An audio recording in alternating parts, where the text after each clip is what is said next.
الحمد لله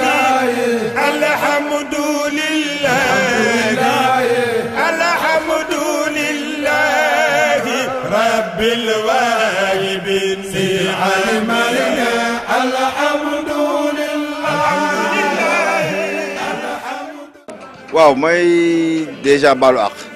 di ñaanal ñëpp di wax tabaski ni mu symbolique nungu ndigalu yàlla loolu la tabaski di fàttali ñu nungu ñu tegal la ñu ne la jëlal sa doom nga rendi ko nga nungu ki ngay rendi mu d'accord nungu aussi loolu foofu la gëm yàlla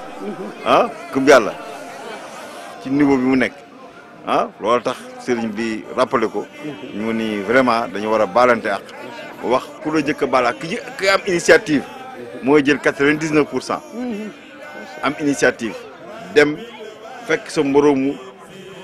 moroomu julit nga xam ne mos nga koo tooñ nga ni ko baal ma ak même boo ko mosul tooñ nga ni ko baal ma ak bu ko defee foofu 99% yow yaa koy am moom ngeen séddoo yeneen 1% yi des donc vraiment nañuy baalante ak ànd booloo liggéey pour Sénégal bi jëm ci kanam et Tivaouane jëm ci kanam ñuy baalu àq ñëpp defal ñëpp di ñaan yàlla def jàmm xéewal ak teraanga ba nga xam ne ñëpp xaj nañ ci. mosquée bii nga xam ni que sëriñ bi commencé na ko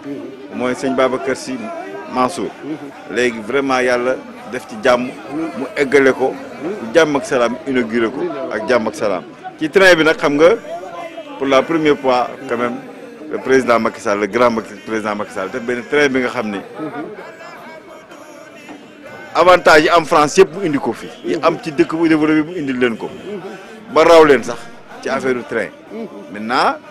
train bi mi ngi yemagul Diamniadio après jëm day dem Mbour après Mbour na dem Thiès à partir de Diamniadio GTS xam nga defaraat na train yëpp pour ñëw Tivaouane ak Mékhé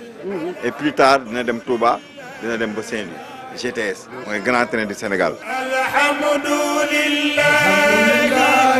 alhamdulillah